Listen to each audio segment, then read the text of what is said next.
Bueno, buen día. Bienvenidos a este nuevo espacio de café laboral en el que vamos a estar abordando algunas noticias de actualidad, casos, historias de las personas que nos escriban, justamente para dar concepto y comentar algunas cosas sobre derecho laboral y seguridad social.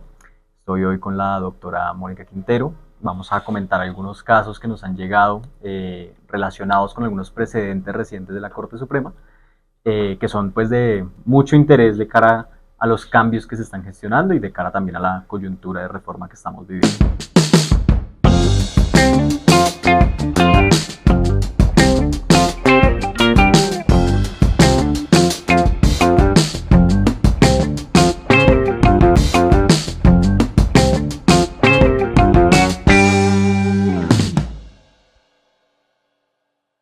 Bueno, Mónica, ¿cómo estás? Hola Daniel, muy bien, gracias. No sé si estás al tanto de este nuevo precedente que hay respecto al caso de la Fundación de la Mujer, en el que condenaron a uno de sus directivos comerciales, condenaron a la fundación por la indemnización de uno de sus directivos comerciales, despido sin justa causa. Una indemnización millonaria, un caso que ocurrió hace 7, 8 años, y que además se ampara en una causal que ha sido muy discutida en la jurisprudencia, que tiene que ver con el rendimiento deficiente. Eh, Toda la discusión que hay alrededor de las pruebas, de cómo se acredita que una persona realmente pues incurre en esta causal para ser despedida, ha sido objeto de mucho debate y la Corte pues ha tratado de poner algunos lineamientos y decir como algunas cosas que le den a uno una guía sobre cuándo puede aplicar la causal o cuándo pues definitivamente no. No sé si viste la sentencia. Sí, un caso muy interesante, emblemático, considero yo, por varias razones. Una de ellas, el monto, ¿no? De la indemnización, un monto alto, porque estamos hablando de un funcionario, de un trabajador que tiene un salario integral, o lo tenía para el 2017, 28 millones, realmente un salario pues que se sale de todos los márgenes que se vienen manejando en la cotidianeidad, ¿no? Del derecho del trabajo. Para esa época pues era un salario bastante alto, que lo lleva a uno a pensar una fundación cómo puede pagar un salario integral de esa magnitud y cómo sería realmente esa relación laboral y qué hay detrás de un despido por no llegar a las metas, por no cumplir con las obligaciones de ese contrato. Entonces hay muchos aspectos ahí importantes que es relevante entrar a pensar, a desagregar para poder entender cuál efectivamente es el criterio de la Corte ante esa situación.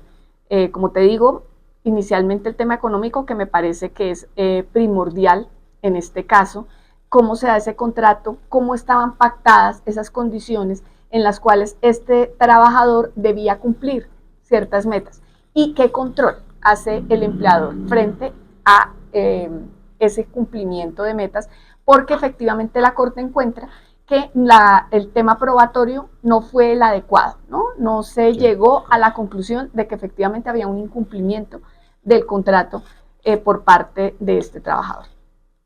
Creo que una de las cosas que me llama la atención es justamente que el rendimiento deficiente se prueba más fácil si tú tienes trabajadores, digamos, en el mismo cargo, ¿no? Y puedes compararlo uno con otro.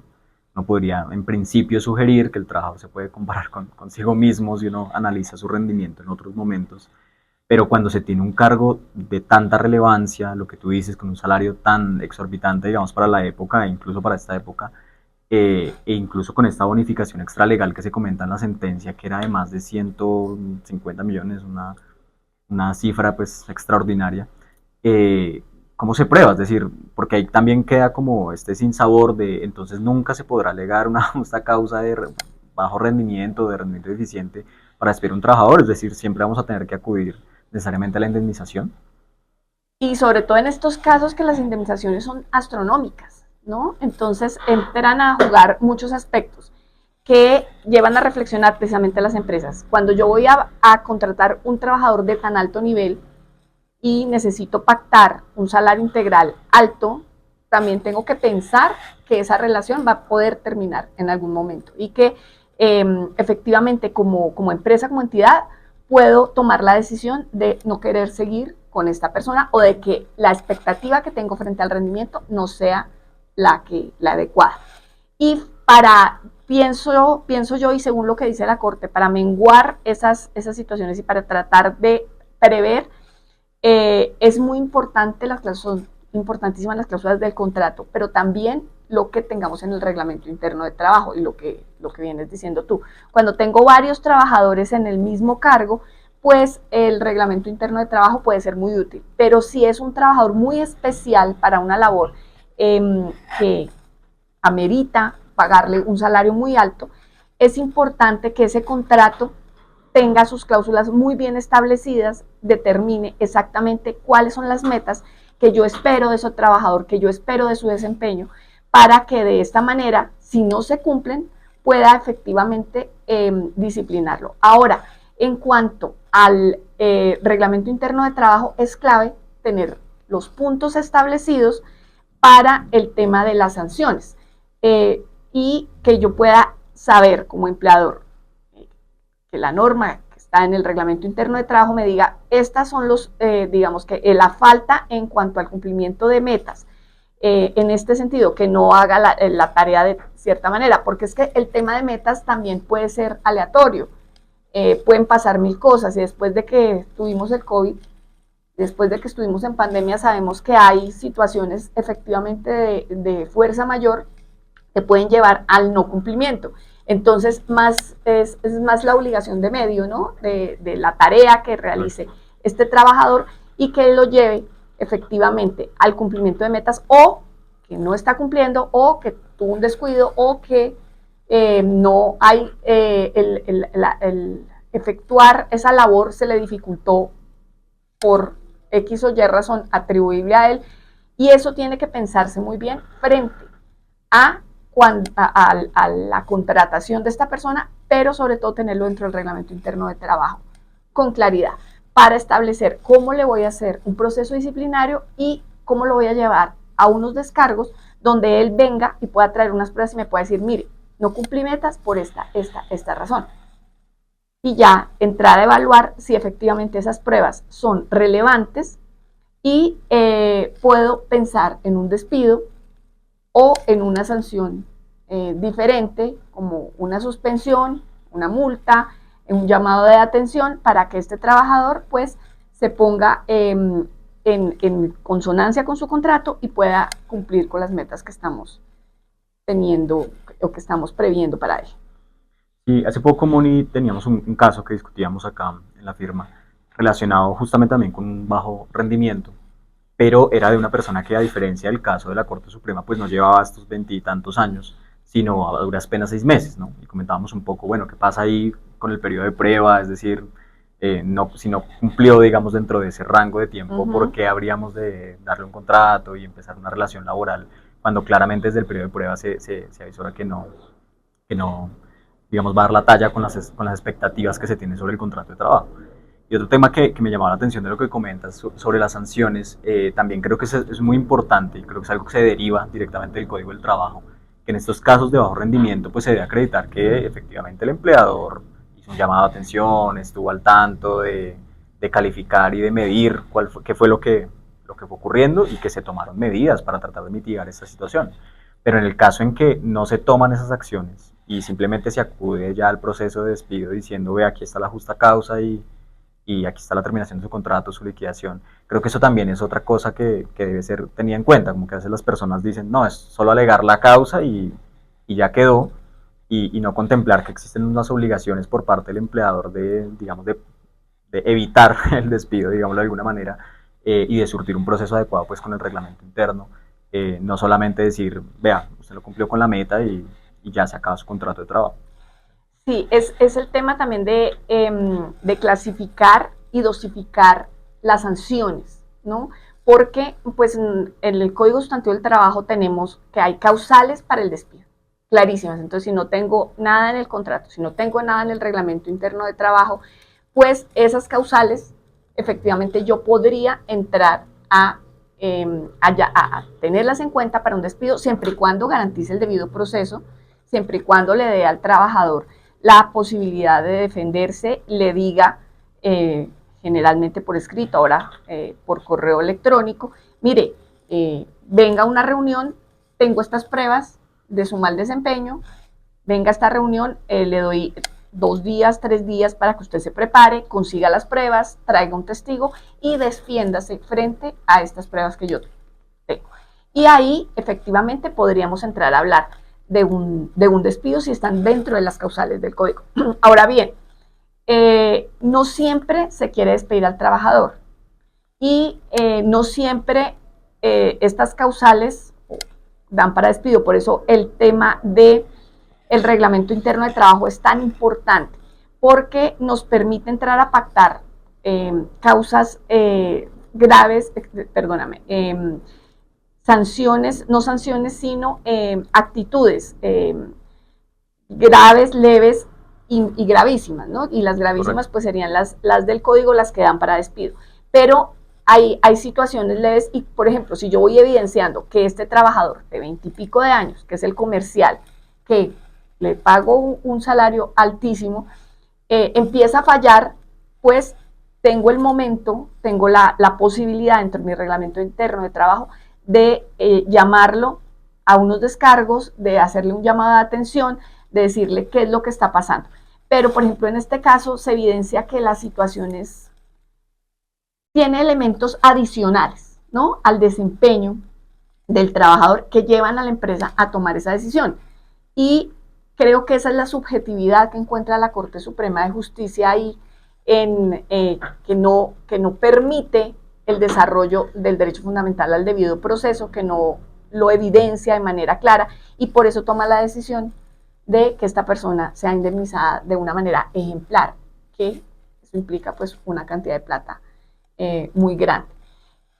Son casos que se pueden entrar a mirar y sirven de ejemplo, como de espejo, como para entrar uno en la asesoría, en ver en los casos de sus clientes cómo los puede acompañar y decirles, mire, ya la jurisprudencia nos está marcando una situación muy clara frente a cómo podemos entrar a despedir. Entonces tengamos mucho cuidado en eso y sobre todo tengamos reglas muy claras, que reitero, pueden estar en el contrato, pero muy importante tenerlas de manera general para la empresa en el reglamento interno de trabajo. Sí, así es, muy. Únicamente agregar, digamos, el tema de tener en cuenta esas otros sís y adiciones a los contratos que se suscriben, ¿no? En este caso, pues es totalmente relevante para el caso de la Corte.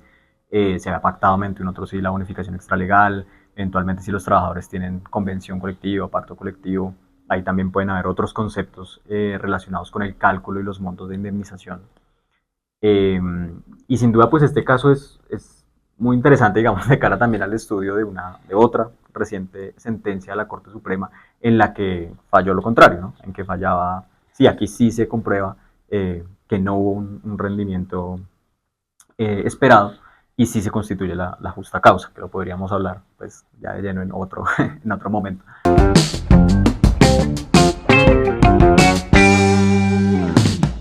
Bueno, y hay otra cosa, otro tema, y es que el día cero ha llegado. El 1 de julio de 2025 es el día de entrada en vigencia de la reforma pensional. Digamos que mucho se había especulado por muchas razones, porque la reforma pues verdaderamente hizo un cambio estructural sobre el sistema de seguridad social, porque se comentó en su momento, desde que se expide la ley, que el plazo para la implementación era muy corto, es decir, que entrar en vigencia el 1 de julio era una locura. Y tenemos pues otra situación exótica en nuestro panorama jurídico, que es que la reforma está demandada y se puede caer ante la Corte Constitucional. Digamos que esto para las personas de pronto no pareciera tener una relevancia tan inmediata, pero seguramente que sí tiene mucha relevancia qué va a pasar con los que hoy trabajan, hoy cotizan y tienen esa expectativa de algún día me voy a pensionar en el corto o en el largo plazo. Es decir, qué deben saber, qué deben tener en cuenta, sabiendo que ya queda un mes para que empiece a regir la nueva ley de pensiones. Hay muchos aspectos relacionados con la reforma pensional. Y lo que tú dices es muy cierto. El tema de la incertidumbre de que la Corte pueda declararla inconstitucional, inexequible, pues es un miedo que hemos tenido. Yo personalmente lo he tenido todo el tiempo y como que limita y no permite que fluyan ciertos desarrollos. Sin embargo, el ministerio o los ministerios del gobierno en general se han movido con decretos reglamentarios ya de la ley, se están tomando medidas. Una de ellas muy importante con la resolución que saca el Ministerio de Salud modificando lo que es la pila para que los empleadores tengan claridad y sepan qué hacer frente a la entrada en vigencia de la ley y cómo manejar las cotizaciones de sus trabajadores, que es un punto importantísimo. Entonces, vienen varias cosas, como te vengo diciendo, que uno esperaría que la Corte se hubiera pronunciado antes de entrar en vigencia la ley. Queda un mes. Puede que se pronuncie, pero puede que no. y entren en vigencia ciertos aspectos que son muy importantes. Ahora, entra en vigencia, entramos todos en sintonía con lo que es la reforma, todas las empresas, nos capacitamos, cambiamos nuestro chip frente a la cotización y se cae, pues no sabemos qué va a suceder. Digamos que yo considero, yo pensaría que no, que la Corte no la va a declarar inconstitucional pese a la ponencia del magistrado Ibáñez, que la va a modular eventualmente, que va a encontrar alguna salida y la va a dejar entrar en vigencia. Pero pues esa es mi posición personal. Tenemos que esperar a ver qué sucede en realidad. Ahora bien, puede que entre en vigencia, lleguemos al 1 de julio, la Corte no diga nada y qué vamos a hacer. Entonces, en ese sentido, es muy importante tener en cuenta ciertos aspectos. Primero, ¿qué trabajadores tengo yo que puedan estar en régimen de transición como empresa? ¿Cuáles de mis trabajadores están en régimen de transición? ¿Y cómo hago para saber eso? Ahí vienen muchos aspectos que juegan. La ley nos dice con claridad, listo, hombres que tengan 900 semanas o más a entrar en vigencia de la ley, mujeres que tengan 750 semanas o más. Este régimen de transición es muy interesante porque va solo en semanas. El de la ley 100 venía edad y tiempo, era disyuntivo. Este es únicamente el número de semanas. ¿Y eso qué ha permitido, a qué ha dado pie? A que las personas que empiezan a entender la implicancia de estar en régimen de transición, la importancia económica que va a ser estar en régimen de transición, empiecen a pensar, ¿qué hago? Porque me faltan 20 semanas, me faltan 80 semanas, me faltan 100 semanas, son muy pocas. ¿Cómo hago para acceder a ese régimen? Y eso ha permitido y eso ha llevado a el desarrollo de una situación que es pagar esas semanas que en algún momento no coticé como independiente o que mi empleador no me cotizó. Entonces, en ese sentido, hay una normatividad que está pensada precisamente para que los empleadores, para que las empresas paguen al sistema los aportes a pensión que dejaron de pagar en el pasado o las personas independientes. Pero aquí se abrió esa puerta con el régimen de transición y entonces ahora la consulta jurídica es ¿cómo hago para pagar las semanas? ¿Me afilio? ¿No me afilio? ¿Qué hago ahí? Digamos que tú y yo como que entendemos más o menos, también por lo que tú dices de la incertidumbre jurídica que hay alrededor de este tema. Pero una persona que nos está escuchando, ¿cómo sabe si le conviene el régimen de transición, si le conviene no hacer nada, si le conviene, por ejemplo, cambiarse de fondo en este momento? ¿Tendría algún sentido? Digamos, pongámonos sobre esos escenarios de las personas del común, digámoslo así. ¿Cómo saber a falta de un mes para que se implemente ya de lleno la reforma pensional si vale la pena o no, digamos, cotizar esas semanas extra que tú nos comentas para acceder al régimen de transición?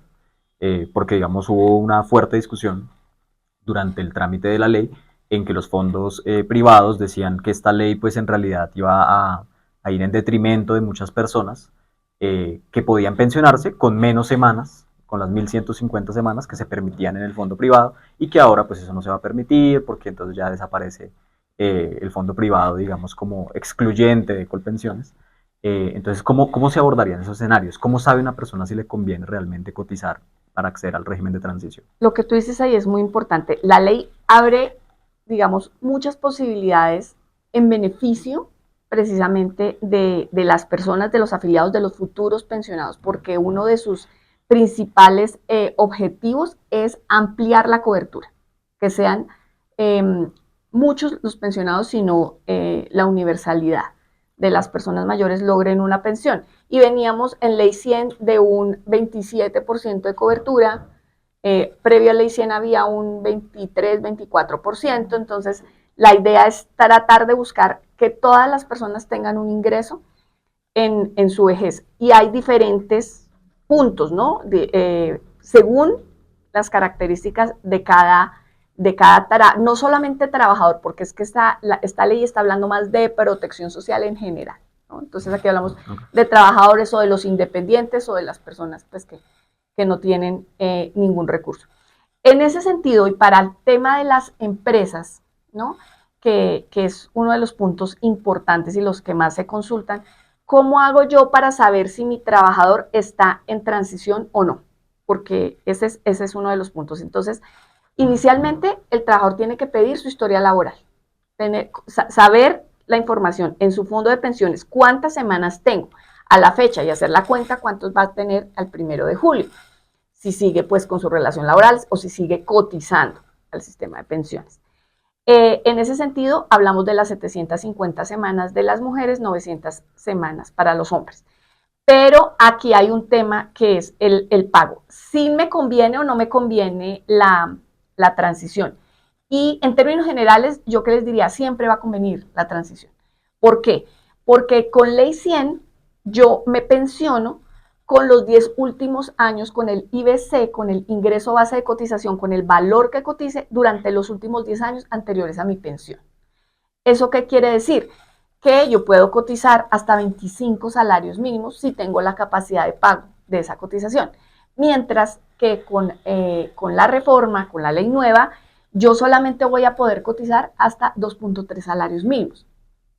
Y la tasa de reemplazo, o sea, el porcentaje sobre el cual me van a liquidar mi pensión, pues también va a depender del número de semanas, es decir, yo me voy a estar pensionando con un salario mínimo y medio, va a ser muy diferente si yo tengo capacidad de pago. Entonces, aquí el régimen de transición, de cierta manera, juega la parte económica mucho. La gente que tiene capacidad de pago y que tiene la pretensión de tener una pensión de 4, 5 o más salarios mínimos, lo puede hacer si juega con su cotización durante los últimos 10, los 10 años anteriores a su pensión. Ese es el factor, no sé si que es claro entender que yo puedo decir, bueno, me voy a poner muy juiciosa a cotizar, no solamente el porcentaje que paga mi empleador, sino que voy a tratar de buscar contratos adicionales y voy a cotizar como independiente 1 o 2 salarios mínimos mensuales que me van a acrecentar más adelante mi pensión según el porcentaje que tenga para la liquidación, que eso depende del número de semanas. Entonces, es una cuestión de plata. La transición me juega en ese sentido. Por eso invertir en el pago esas semanas de los huequitos que tengo en periodos que no coticé puede ser muy favorable porque me va a permitir acceder a esa pensión más alta si cotizo, ¿no? Todo depende de si cotizo y de si estoy juicioso en haciendo mis aportes al sistema. Ahora, eso tiene riesgos clarísimos. ¿Cuáles son? Que se caiga la reforma. Entonces, si la Corte Constitucional declara inconstitucional la norma, pues ya después yo no le voy a poder pedir al sistema, ay, ¿se acuerdan que es que yo pagué esa plata? No, esa plata ya se fue al sistema porque no está pensado en ese sentido. La norma es anterior a toda esta situación. La norma es para que los empleadores paguen y las personas puedan llegar a pensionarse, paguen aportes que no entraron a pagar en su momento. Entonces, ese puede ser uno de los riesgos, que quede mal liquidado el cálculo actuarial. Hay un aplicativo de Asofondos, que soy actuario, y la gente está haciendo en este momento su cálculo a través de esa página, pues que es gratuita, que se supone que es la más confiable, pero nadie nos garantiza que salga el cálculo actuarial perfecto y que carguen las semanas y que en su momento El 1 de Colpensiones julio le aparezcan no van para a la aparecer. transición. Si las hacemos en Ok, ese momento no van a aparecer. ok. Pero entonces ahí venía el doble juego, ¿no? Pago y la corte no se pronuncia, o no pago y se demoran. Entonces, efectivamente, si yo las pago ahora, me van a tener que aparecer más adelante. ¿Cuál es el problema ahí también? Que el empleador, ¿cómo toma a ese trabajador? ¿Transición o no transición?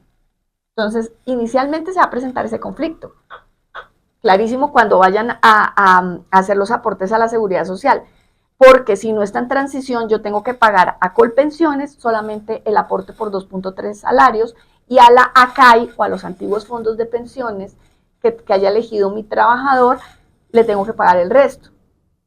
Entonces aquí van a ver unos cruces de plata muy complejos, ¿no? Y van Claro. a ser muchas las personas que van a estar en esta situación. Es decir, en ese momento en que llegue la hora de liquidar la planilla de julio, es cuando vamos a ver todas estas dificultades que hay detrás, por ejemplo, de la elección de los ACAI, de que se cotice tanto porcentaje ante Colpensiones y tanto porcentaje ante los antiguos fondos privados.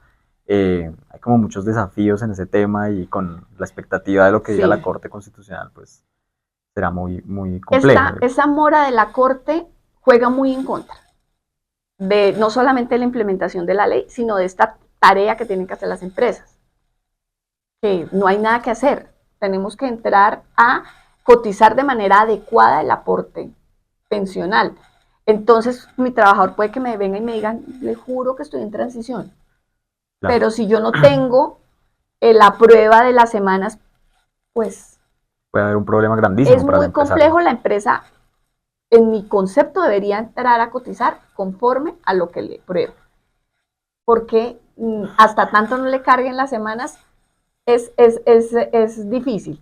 Habría que formular, por ejemplo, al Ministerio consultas, Sí, Ministerio de claro. Trabajo, diciéndole, bueno, ¿qué hago como empresa si mi trabajador me dice aquí que pagó estos aportes, pero aún no le aparece en su historia laboral? Entonces, si le aparecieran, estaría en transición. ¿A quién le pago el aporte? ¿Lo pago todo a Colpensiones o lo divido entre Colpensiones y la ACAI? ¿Sí? Y efectivamente el ministerio pensaría uno que le iba a decir, esperemos a que Colpensiones cargue la semana. Entonces, se le vienen muchos desafíos a Colpensiones. Se supone que está preparada, que ha venido entrenándose ante estos desafíos, pero pues es una entidad gigantesca, monstruosa, donde se le vienen una avalancha de afiliados por otras razones, también relacionadas con la reforma. Entonces, no sabemos si va a tener el músculo laboral para asumir, tecnológico también, para asumir todos esos desafíos que se vienen en este momento. Un último punto, Moni, de otro tema que es muy recurrente en las consultas, es lo relacionado con el traslado del fondo. Digamos que ya con la nueva ley no hay más discusión, desaparece la dualidad del sistema, pero muchas personas que ya habían pasado los últimos 10 años para pensionarse, que estaban en ese rango, más de 47 años para las mujeres, más de 52 para los hombres, demandaron por la nulidad del traslado, queriendo pasarse a Colpensiones o eventualmente queriendo pasarse a fondo privado. Estas personas que iniciaron demandas, entra en vigencia la ley, en julio pues empieza ya propiamente a regir. ¿Qué pueden esperar? Digamos, ¿cuál es su situación? Porque si se acogen a la transición, entonces les aplica la ley 100, les aplica la nueva ley, es decir, hay como mucha confusión también respecto a cómo se va a liquidar las pensiones de estas personas que quedaron allí en el limbo jurídico. Bueno, si estas personas tienen la demanda vigente, yo la dejaría quieta hasta que se pronuncie la Corte. O sea, la dejaría quieta, la dejaría que siga su curso mientras se pronuncia la Corte. Sin embargo, al tiempo también estaría haciendo la doble asesoría y el traslado, porque también hay un término para ese traslado que vence en 2026, creo, a partir de, un año a partir de la vigencia de la ley, Es dos decir, el años. 1 de julio. Sí, son como hasta 1 de julio de 2026, 2 años. Ok. Tienen todas las personas que pasan la edad que tú dices, 47 para las mujeres, 52 para los hombres, y no habían hecho ese traslado, tienen la posibilidad de hacerlo ahora con la ley, que lo hablábamos, que lo hizo en su momento la magistrada Diana Fajardo, en todo su derecho, ¿no? Aprovechando la posibilidad que les da la ley de no demandar, de someterse a un proceso en el que puede pasar cualquier cosa, y sino que se hagan ese traslado en este momento porque se evidenció, y parte de la filosofía de la reforma es que se evidenció que el régimen de prima media siempre iba a ser más beneficioso a los trabajadores, a los pensionados, que el régimen de ahorro individual, ¿no? Porque las cuentas ahí claramente, en el ahorro individual, la pensión se va a financiar en el valor de los aportes mensuales, mientras que en el otro es un fondo solidario donde hay otro tipo de cuentas actuariales que llevan a la liquidación de la pensión y donde claramente en ambos va a estar metido el presupuesto nacional. Entonces, no. El tema de hablar del ahorro de los colombianos, el ahorro de los colombianos se lo están robando con la reforma pensional, no existe porque eso no es el ahorro de los colombianos. Estos son dineros para fiscales encaminados a pagar una prestación, una pensión para que las personas después de cierto tiempo, cuando ya su fuerza de trabajo disminuye, puedan tener el ingreso y puedan vivir de cierta manera, no, de pronto no en el mismo, con el mismo capital en el que vivían cuando estaban trabajando, pero sí puedan tener una sobrevivencia congrua que le pueda servir para, pues, para sus gastos. Entonces, ¿qué va a pasar? Que si eso no sucede, estas personas van a quedar pues sin ingresos y el Estado va a tener que asumir muchos de esos costos. En ese sentido, pues es muy importante lo que venimos hablando, entrar a pensar que si tengo la posibilidad de trasladarme, lo puedo hacer. Ahora, hay traslados, como tú lo venías diciendo, que son más beneficiosos de Colpensiones al fondo. Y estos casos se dan cuando la persona cotiza sobre un salario mínimo y lo ha cotizado durante toda su vida o un poquito más del salario mínimo, que sé que mi pensión va a ser de ese valor. Entonces ahí juega el fondo de solidaridad a favor. ¿Y por qué? Porque en los fondos privados con ley 100 las personas se pensionan con 1.150 semanas, mientras que en Colpensiones son 1.300. Entonces, si mi situación es esta, y yo voy al salario mínimo y yo voy a la pensión mínima y estoy en Colpensiones, pues prefiero pasarme al fondo privado a cumplir las 1.150 semanas, al cumplir la edad y a pensionarme ahí. Entonces, ahí también puede entrar a jugar ese cambio. Por eso es muy importante para las personas asesorarse.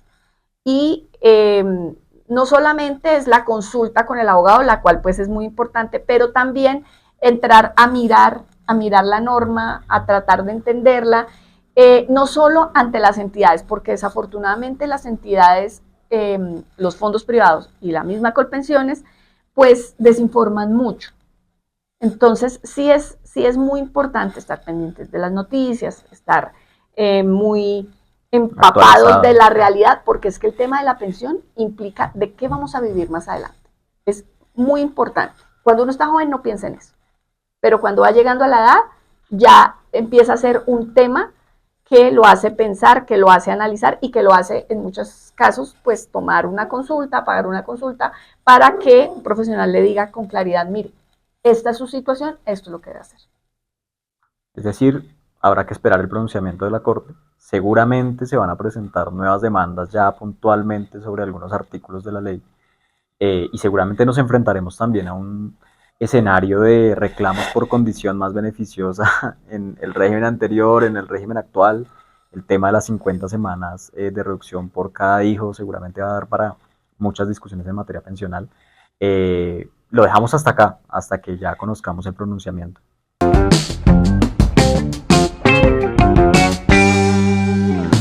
Bueno, Moni, vamos con nuestra última sección. Nos hacen una pregunta en las redes sociales, porque ante toda esta confusión de lo que hemos hablado en el episodio de hoy, entonces en conclusión, ¿sí se puede despedir a una persona por bajo rendimiento o ya es tan complejo que en el plano práctico no es viable para un empresario? Claro que se puede despedir a una persona por bajo rendimiento. Sería ilógico pensar que un trabajador que no desempeña adecuadamente sus funciones tiene como un fuero, una inmunidad. Eso no, bajo ninguna circunstancia lo podemos tener en nuestro imaginario. Pero sí lo que hay que tener en cuenta como empresarios es blindarnos a través de un muy buen contrato de trabajo, de un muy buen reglamento interno de trabajo, donde establezcamos con claridad cuáles son las actuaciones, cuáles son las situaciones que van a llevar a sanciones. Lo que reitero, lo que hablamos en un comienzo, si yo tengo un trabajador el cual debe cumplir ciertas metas específicas, lo tengo que decir en el contrato y lo tengo que comprometer de esa manera clara. ¿Qué pasa? Que muchas veces no hay contrato de trabajo, es verbal, entonces ahí yo no tengo cómo probar que yo le dije, mire, sus metas son tales y usted tiene que hacer estas y estas funciones y tiene que cumplir esta situación, sino que son las generales del código. Entonces ahí se empieza a complicar el asunto. Cuando yo pacto claramente dentro de un documento una cláusula donde le digo, mire, Daniel Flechas, usted todos los meses tiene que vender esto, tiene que hacer toda la gestión para hacer estas ventas o para conseguir estos clientes, ya Daniel Flechas sabe que tiene que hacer eso, que esas son partes de sus funciones y que las debe cumplir. Pero si yo no se lo digo, pues no tiene esa claridad y más adelante, cuando no me cumpla, no haga el trabajo y yo lo llame a unos descargos, no voy a poderle exigir que efectivamente haga ese cumplimiento de metas y despedirlo por no haberlas cumplido. Entonces, es más planificación por parte del empleador en sus documentos, en su debido proceso interno sancionatorio, lo que hace que efectivamente salgan sentencias que no los amparen, que vayan en contra de un despido que puede tener una justa causa, pero que no está bien gestionado. Entonces, ese es el punto, blindarse adecuadamente y todo eso es previo. Porque el problema que tenemos en muchas empresas es que yo ya llego con el incendio, ¿no? Quiero sacar a este trabajador como sea y uno lo va a mirar y no hay forma con lo que trae la empresa. Entonces, esa Bueno, planificación es clave. bueno, Mónica, muchas gracias. Gracias a todas las personas que nos han escuchado en este primer episodio. Volveremos con más noticias de actualidad, seguramente las va a haber, muy relacionadas además con lo que hemos comentado en el episodio de hoy. Gracias a ti y gracias a todas las personas que nos escuchan.